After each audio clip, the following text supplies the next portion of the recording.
몇 해 전에도 소개한 바 있는 분인데요. 최현국 할아버지는 올해 우리 연세로 85세이신데 이분은 서울대 철학과를 나오셨고 자기 아버지가 경영하던 흥국탄광이라는 탄광을 운영하다가 한때에는 세금 납세 2위 할 정도로 부자였는데요. 재산의 상당액을 사유에 환원하고 이름 모르게 기부했던 그런 분입니다. 언론에서 인터뷰하는 조건이 자신을 독직하라 이렇게 표현하지 않는 조건으로 인터뷰했던 것을 제가 기억하는데요. 왜 그러냐 그러니까 자기 탄광 사업 하다가 막장 무너져서 죽은 사람이 있고 자기 때문에 고난당한 사람들이 있는데 내가 무슨 조금 기부한다고 그게 얼마나 대수냐 이런 표현을 하신 기억이 있어요. 이분이 효암학원 그래서 모든 걸 다 이렇게 하고 이제 학원 이사장으로 지내셨는데요. 예전에 모 신문과 인터뷰한 내용을 들여다보니까 이분이 우리 세상에는 두 가지의 직업군으로 분류할 수 있다 그랬어요. 한 가지는 산파적인 직업, 산파가 아이를 출산할 때 돕는 그런 분이 산파잖아요. 산파적인 직업군이 있고 하나는 장의사, 장례를 치르는 장의사적인 직업이 있다라고 분류해요. 산파적인 직업이란 이웃을 살리고 동시에 함께 이웃과 더불어 살아가고자 하는 직업이 산파적인 직업이고, 장의사적인 직업이란 남의 갈등이나 남의 불행이나 불안이나 아픔들을 통해서 이득을 얻는 사람이 그 직업이다 이렇게 말합니다. 때문에 이분의 인터뷰 내용에 보면 판사, 검사, 변호사 이런 사람들은 범죄가 있어야만 먹고 살고 남의 불행함이 있어야만 먹고 살기 때문에 이것은 장의사적인 직업이다 라고 이야기하면서 제일 고약한 장의사적인 직업이 바로 정치꾼들이다 이렇게 지적을 했어요. 왜냐하면 정치인들은 겉으로는 이념이 있고 명분, 정의를 앞장세우지만 남의 손에 사회적인 갈등을 이용해서 이득을 보려는 부류에 해당하기 때문이라고 지적합니다. 사랑하는 성도 여러분, 그렇다면 어떠한 삶이 타인을 살리고 이웃을 살리는 그런 행복한 인생일까? 전국 할아버지가 정리하기를 이렇게 이야기해요. 비록 월급쟁이지만 자신의 삶 속에서 묵묵히 최선을 다하며 그 삶이 사회에 일조를 한다면 그것은 바로 산파적인 직업이고 그런 사람들이라고 분류해요.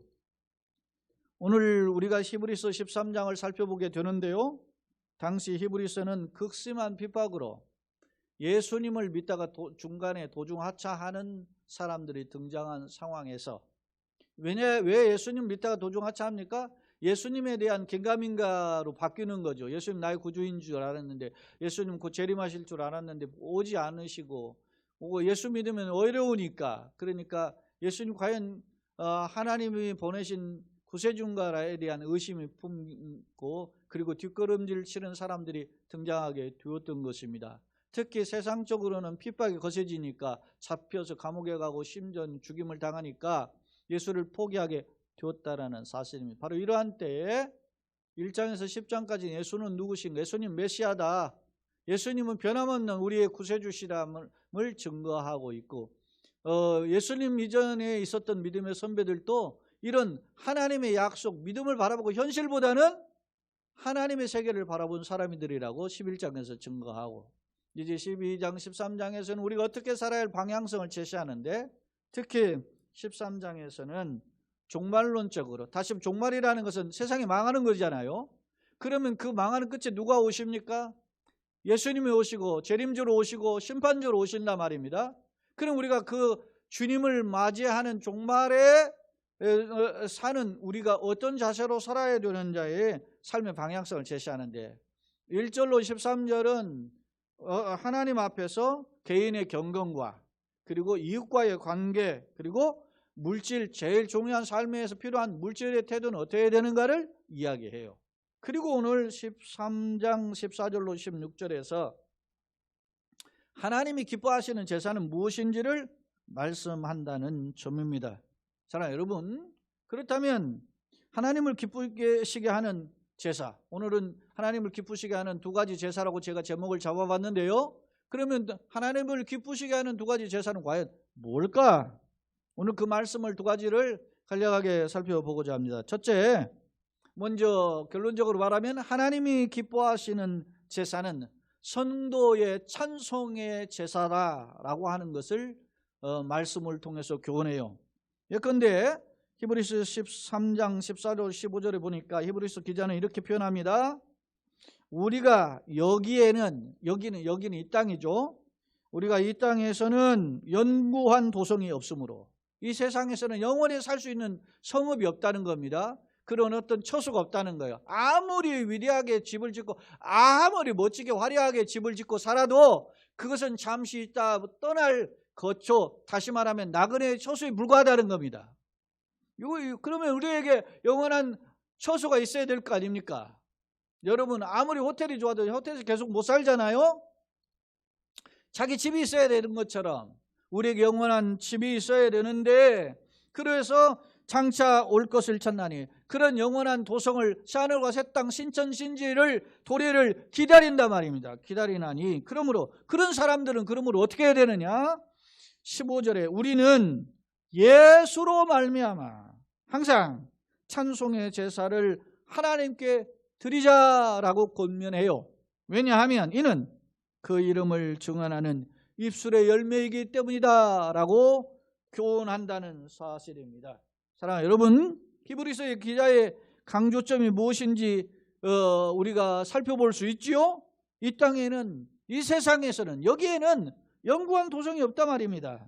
그러니까 이 세상의 것은 모두 다 일시적이다, 유한하다, 나그네의 삶이다 라는 것입니다. 그렇기 때문에 앞서 11장에서 믿음의 선배들은 나그네로 살았단 말입니다. 심지어 믿음의 조상인 아브라함도 하나님 약속하신 가나안 땅에 살았지만 그 땅이 영원한 땅이 아니고 천국의 샘플에 불과하기 때문에 자기의 본향을 향해서 바라보며 살았다. 본향이 어디요? 자기가 떠나온 갈대아울 바벨론이 아니고 하늘에 있는 도성이라고 11장 13절로 16절에서 기록하고 있어요. 그렇습니다. 그러니까 우리도 믿음의 선배들과 같이 이 세상에는 영원한 도성이 없으니까 영원한 도성을 바라보고 그것을 간절히 소망해야 한다라고 히브리서 기자는 강조하고 있는 거예요. 그런데 기억해야 할 사실은 영구한 도성은 그러면 누가 어떻게 예비하셨느냐? 그게 관건이잖아요. 그래서 오늘 15절에 그러므로 우리는 예수로 말미암아 항상 찬송의 제사를 하나님께 드리자 이야기하는데 왜 예수로 말미암아 찬송의 제사를 드려야 되죠? 이미 1장에서 10장까지 히브리서 이 기자는 예수님이 누군가를 이야기했어요. 예수님의 하늘에 처소를 예비하신 그런 분이라는 사실입니다. 믿습니까? 그러니까 예수님은 생명의 주인입니다. 부활의 주인입니다. 영생의 주인입니다. 천국의 주인이라는 말씀입니다.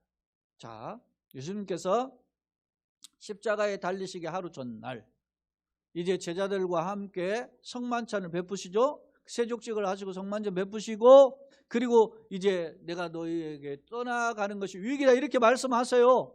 그러니까 베드로를 비롯한 다른 제자가 예수님 내가 죽기까지 따르겠습니다. 그러면서 특히 요한복음 6절에 보니까 시몬 베드로가 주여 어디로 가시나이까? 그러면서 자신은 죽기까지 따르겠습니다. 이렇게 자기가 다짐을 해요. 그러자 예수님께서 너가 지금은 나를 따라올 수 없고 오히려 네가 3번 나를 부인하리라. 오늘 이 밤 다굴기 전에 3번 나를 부인한다 이렇게 경고해요. 그러니까 제자들도 알죠. 베드로가 얼마나 열성이 있고 또 대단한 제자인 줄 알죠. 그런데 그런 베드로가 죽기까지 따르겠다 했는데 따라올 수 없다고 하니까 이제 어떻게 해야 합니까? 제자들이 걱정, 근심이 가득하게 됩니다. 그때 예수님께서 14장에서 1절로, 이게 소위 14장, 15, 16장에 소위 다락방 강화인데요. 성만찬을 베풀어 주시고 마지막 제자들에게 강론하신 말씀이에요. 14장 1절로 3절에 보니까 예수님은 너희는 마음에 근심하지 말라. 하나님을 믿으니 또 나를 믿으라. 내 아버지 집에 거할 곳이 많도다. 그렇지 않으면 너희에게 이르으리라. 내가 너희를 위하여 거처를 예비하러 가노니 가서 너희를 위하여 거처를 예비하면 내가 다시 와서 너희를 내게로 영접하여 나 있는 곳에 너희도 있게 하리라. 이렇게 약속하십니다. 걱정, 근심하는 사람 걱정하지 말라. 그러면서 내가 지금 떠나가는 건 너희를 위해서 뭘? 거처를, 처소를 예비한단 말이에요. 다시 말하면 지구를 따지면 천국이에요. 그래서 우리가 하나님의 계신 곳이 어디예요? 지위의 개념으로 해서 천당이라고 했고, 나라의 개념으로, 성의 개념으로는 천성이라고 했고, 나라의 개념으로는 어떻게 해요? 천국이라고 했던 것입니다. 그 천당, 천성, 천국을 예비하면 다시 와서 너희를 이끌겠다 말씀하고 있음을 알 수 있어요.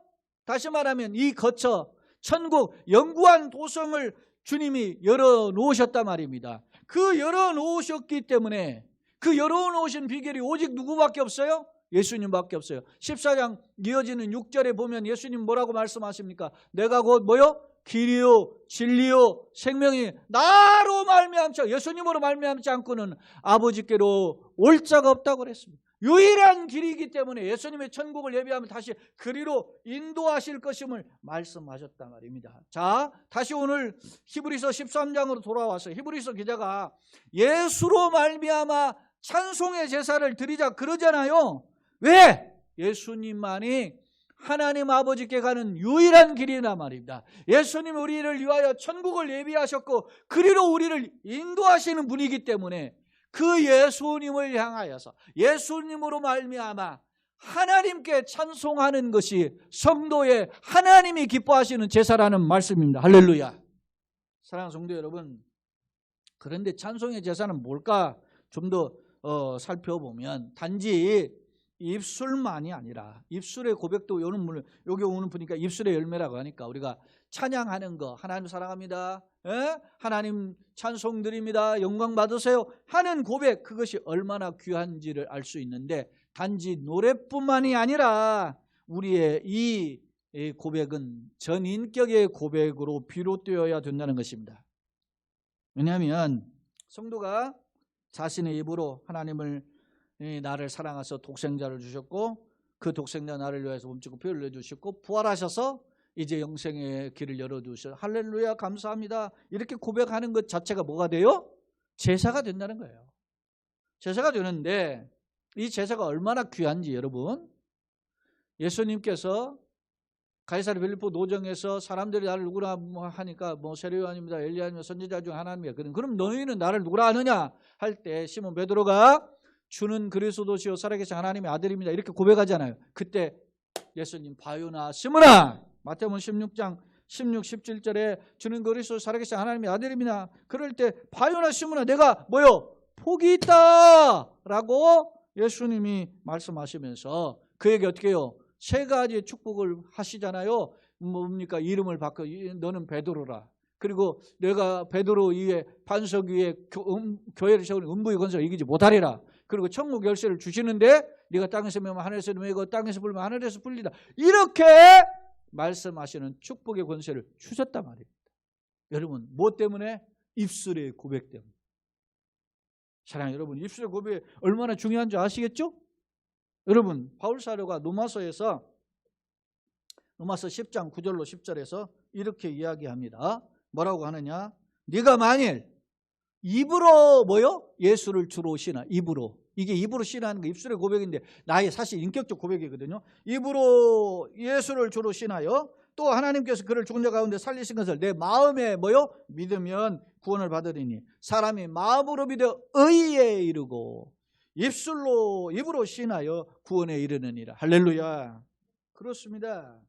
사랑하는 성도 여러분, 하나님은 오늘 우리가 마음으로 믿어 이르고 입술로 신하여 구원에 이르는 것을 깨닫고 우리 입술로 주는 그리스도시여 살아계신 하나님이다 고백하며 더 나아가서 이 고백이 나의 하나님과 일대일 관계 속에서 고백이 뿐 아니야. 세상 속에서 살아가면서 이웃과의 관계 속에서도 고백되기를 원한다는 사실. 그것이 바로 뭐요? 입술의 열매요. 복음 증거라 말입니다. 그런데 문제는 이것으로 끝나지 않는 사랑하는 여러분, 오늘 우리가 입술로 내 스스로 고백뿐 아니라 내가 주변에서 하나님 나의 구주, 나의 하나님, 나의 구세주입니다 고백하는 그런 믿음의 결단이 있기를 예수님의 이름으로 축원합니다. 그런데 오늘 참회 제사가 두 가지잖아요. 입술의 열매뿐만 아니라 또 하나의 제사가 있더라는 거예요. 두 번째 16절 보면 오직 선을 행함과 서로 나누어 주기를 잊지 말라. 하나님은 이 같은 제사를 기뻐하시느니라 라고 말씀하고 있어요. 자, 또 하나의 제사는 뭐냐면 하나님이 기뻐하시는 제사는 오직 선을 행함과 나누어 주는 삶이라는 점을 살펴볼 수 있습니다. 앞서 여러분 보세요. 입술의 고백, 찬송의 그 고백은 대신관계의 전인격적인 고백이라고 한다면, 하나님과 일대의 관계라고 한다면, 선을 행함, 나눠주기의 삶은 대인관계에 해당하는 것임을 알 수 있어요. 이 선을 행함이라고 하는 단어를 제가 헬라어 유포이아스라고 하는 이 단어를 살펴보니까 이런 뜻이 있어요. 타인에게 관심을 보이는 친절한 행위를 말한다. 이렇게 있어요. 타인에게 어떤 그 관심을 보이는, 타인이 있고 없고에 가지고 내가 능동적으로 적극적으로 그들을 찾아 다가가는 그런 행위가 바로 이 선을 행함이라는 단어입니다. 유포이아스라고 하는 단어예요. 또한 나눠줌이라고 하는 단어는 여러분이 잘 아는 코이노니아라는 단어예요. 여기 이제 정확히 헬라어에는 뭐 소위 파생적인 표현이 있어서 정확히 코이노니아스라고 되어 있는데, 이 코이노니아인데 이 코이노니아가 교제, 나눔, 섬김, 베품 그런 뜻이잖아요. 봉사 그런 뜻이에요. 다시 말하면 나눔과 베품인 거예요. 자기가 가지고 있는 거 흘러넘치게 하는 것입니다. 내가 움켜잡는 것이 복이 아니라 말입니다. 나로 인해서 하나님의 은혜가 흘러넘치는 것이 축복인 줄로 믿습니다. 내가 받은 은혜를 흘러넘치게 하는 거예요. 지식을 흘러넘치게 하고, 또 내가 가지고 물질을 흘러넘치게 하고, 내가 가진 달란트를 흘러넘치게 하는 것이 바로 코이노니아의 삶이라는 점을 오늘 성경은 교훈해요. 자, 주목할 점은 성도는 앞서 하나님과의 대신관계에서 하나님을 높이는 찬양을 해야 함은 물론 한 걸음 더 나아가서 이웃, 내 주변의 사람들에게 주님의 사랑을 나타내야 돼요. 그것은 가깝게 내 속에서 내 가정이고, 내가 가지고 있는 어떤 학급장이나 직장이 될 수 있고, 더 나아가서 내가 모르는 이민족과 더 나아가서 오대양 육대주를 품고 기도하는 것입니다. 그래서 여러분요, 여러분의 기도의 제목 중에서 이런 기도가 있어요. 오 하나님, 내 가슴을 넓게 하시사 오대양 육대주를 품게 하여 주시옵소서. 제가 신학교 때 뭐 저보다는 뭡니까 연령적으로 후배인데 신학대학원은 선배였던 분이 있어요. 그 홍석기 목사님이 지금 목포에 저 상례교회 담임 목사인데, 브라질 선교사 갔다가 들어와서 왔는데, 그분하고 같이 제가 신대원 다니는 동안에 낙도 선교를 참 많이 다녔어요. 근데 이분이 늘 만나면 그 캠퍼스 내에서 만나면 인사가 뭐냐면 월드 미션 그러는 거예요. 그러면 깜짝 놀랄 거 아닙니까? 그러면 저 상대방이 또 화답합니다. 월드 미션 그렇게 이야기해요. 그게 세계 선교에 대한 꿈을 가지고 있었던 거예요. 그러면은 이제 내가 그 목사님 한 번 하고 또 내가 한 번 하고, 그러면 세 번째를 같이 월드 미션 이렇게 했던 거 기억이 있어요. 이게 3년 동안 계속하더라고. 제 신대원 1년 선배인데 볼 때마다 그래. 운동도 좋아하고 뭐 참 적극적인. 이게 초지일관하기 어렵거든요.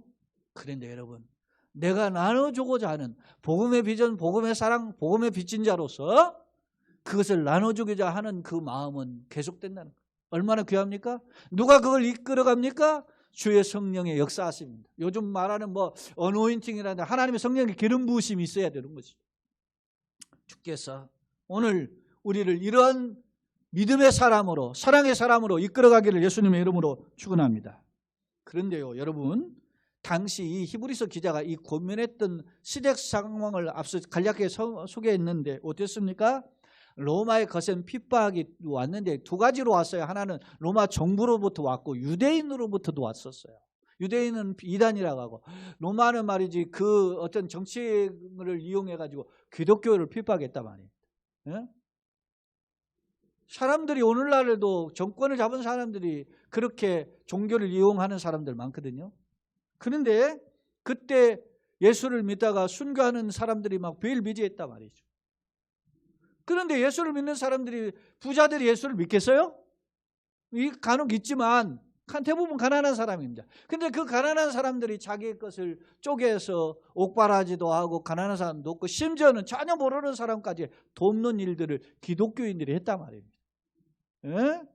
바로 이러한 사람들에게 남을 돕기는 그냥 자기도 먹고 살기가 힘든 이런 경제적인 곤핍하고 비난한 상황에서 오늘 히브리서 기자는 그걸 알고 있음에도 불구하고 그 히브리서 편지를 받는 성도들에게 왜요? 선을 행함과 나눠주는 코이노니아의 삶을 살 것을 거듭거듭 권면했음을 오늘 말씀을 통해서 살펴볼 수 있습니다.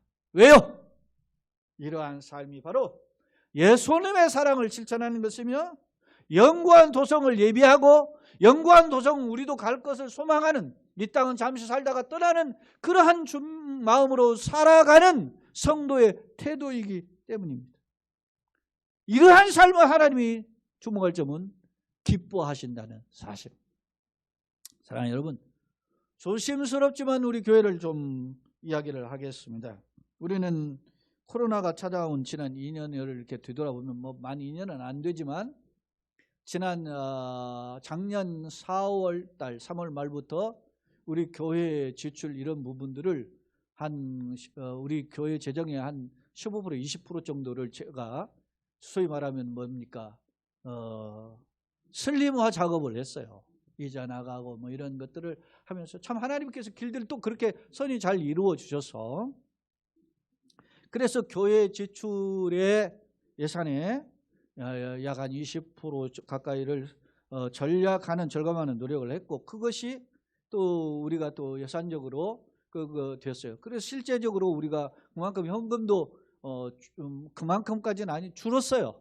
그러나 지난 2년 동안 돌아보면 우리 교회에서 선교사나 미자렙 교회나 그 밖에 이름 모를 교회나 제가 전혀 알지도 못하지만 다른 분들, 이런 분들을 우리가 조금씩 끊임없이 도왔어요. 우리 교회가 지난 개척 후 26년 동안 제가 교회 개척하면서 국내 선교, 국외 선교를 한 곳씩 두 곳에 했어요. 네?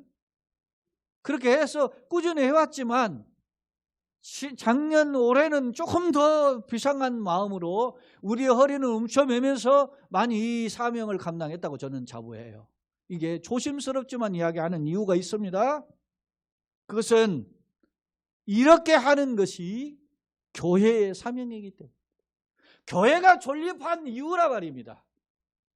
그냥 내가 잘 먹고 잘 사는 게 아니고, 그렇다고 여러분 그동안에 한다고 해서 목사가 그 외에 별도의 그것을 제가 더 챙겼다, 그런 적이 없어요. 어제 한 분의 목사님이 전화를 주셨어요. 섬겨주시면 너무 감사하다는 전화였죠. 부끄럽습니다. 작은 건데 그렇게 전화까지 주셨습니까? 많이 드리지 못해서 미안합니다. 이런 표현을 제가 했는데 사실 제가 그 진심을 담은 말입니다. 립서비스인 것 같지만 제가 그분이 총신대학과 총신대학원을 나온 목사님인데 우리 교단에서는 그 코스가 엘리트 코스예요. 그래서 그 코스를 나온 목사님들은 전국에 우리 교단의 교회가 10,000교회가 넘는데 그 교회에 상당수 가 있어요. 근데 제가 개인적으로 그런 코스를 겪은 목사인데 참 이름도 없이 빛도 없이 섬김을 다하는 목사가 제 친구 목사가 하나 있고, 근데 우리 노회에 제 후배 목사인데 이분이 있어요. 근데 이분을 제가 총신 낙도 선교회 그 선교를 3년여 사역을 할 때 이분이 학부생이었어요. 저는 대학원생이었고. 그래서 후배로 알고 있었던 분인데 지금 저 청주에서 시골에서 참 어렵게 목회를 해요. 다른 분들은 다 길을 열어서 가는데 이 사람은 그 길을 걷는 것이 제 마음에 늘 쓰였어요. 그래서 우리가 정기적으로 후원을 못하지만 조금 연말에 추수감사절 연말에 조금 교회가 조금 헌금이 되면 그걸 좀 나눠야 되겠다 그런 마음을 갖다가 미루다가 좀 보내드린 거죠. 사랑하는 여러분, 제가 이렇게 말씀드리는 이유를 아시겠습니까? 비록 경제적으로 어렵고 힘들더라도 우리가 우리만을 생각하지 않고 내 생각만을 하고 살면 움츠러들지만 예수님의 사랑을 가지고 세상을 보면 넉넉해지기 때문에 그런 마음을 품고 사는 그런 찬송의 제사뿐 아니라 섬김과 나눔의 제사도 하는, 그래서 하나님을 기쁘시게 하는 축복의 성도의 가정, 우리 교회 되기를 예수님의 이름으로 축원합니다. 말씀을 정리해 보겠습니다.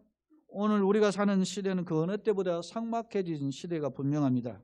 코로나로 인해서 특히 이웃과의 관계가 냉대해진 것이 사실이고 또 남들과 신경이 날카롭고 공격적입니다. 마치 자신이 보안관인 양 남이 마스크 안 쓰면 막 마스크 쓰라고 막 가서 이야기하고 그래요. 예전에 제가 기억하기로는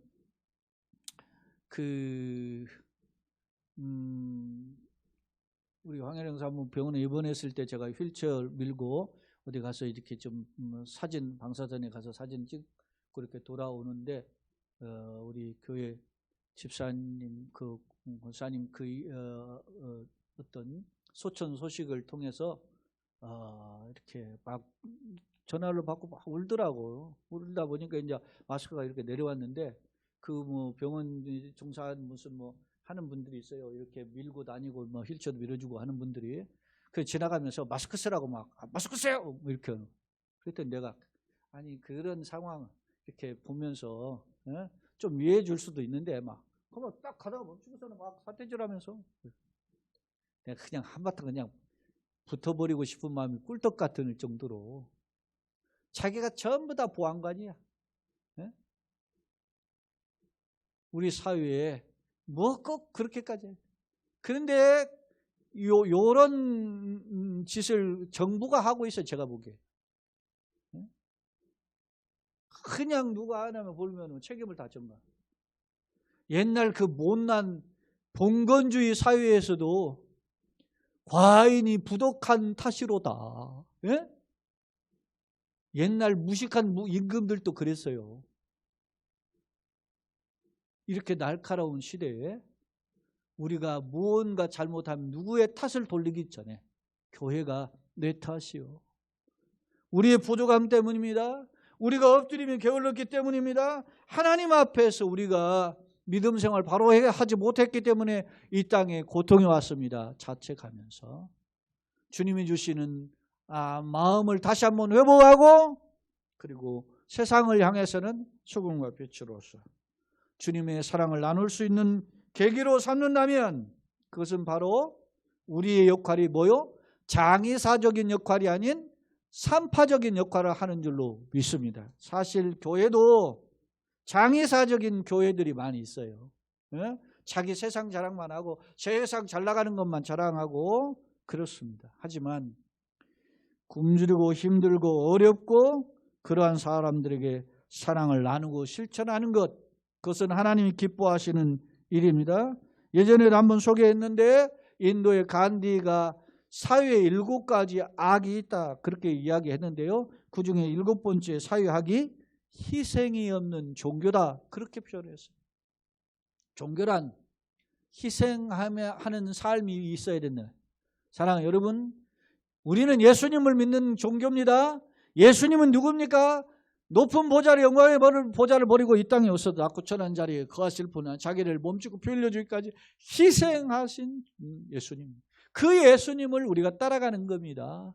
우리가 부족하기 때문에 예수님 믿으면서도 실수하고 넘어지는 것이 맞지만 그러나 교회가 예수님을 본받기를 원하고 예수님을 따라가기를 원해야 된다는 것입니다. 세상은 전부 다 자아, 물량주의, 세속주의, 세상자랑 눈에 보이는 걸 자랑하는 것으로 추구하는 이 세속주의에 빠져 있지만 교회는 이런 썩어질 것을 자랑하는 것이 아니라 말입니다. 교회는 예수를 자랑하되 예수를 본받는 것을 모토로 삼아서 우리의 삶이 주님을 따라가야 된다는 것입니다. 사랑하는 여러분, 나는 과연 어떻게 살아왔는가? 힘들고 어려워서 움츠러들어서 그렇게 전전긍긍하는 우리의 삶이 보이는 것이 사실입니다. 그러나 그럼에도 불구하고 오늘 히브리서 기자가 히브리 성경을 받는 수신자들에게 그들의 주님의 사랑을 품고 나눌 것을 교훈한 것처럼 우리도 입술로는 주님을 높이며 입술로는 주님을 증거할 뿐 아니라 나아가서 내 사랑하는 가정을 비롯해서 이웃에게 그들을 살리기 위해서 산파적인 역할을 하는 그러한 역할을 함으로써 주님을 기쁘시게 세상을 기쁘게 하는 그런 교회와 성도와 가정 되기를 예수님의 이름으로 축원합니다. 특별히 올해 남은 기간뿐 아니라 새해에도 하나님을 기쁘시게 하는 그런 실천적 삶을 삶으로 주님께는 영광을 돌려드리고 우리에게는 하나님 은혜와 복이 되며 또 주님 세상 안에 덕과 간증이 되는 통로가 되시기를 예수님의 이름으로 축원합니다. 아멘.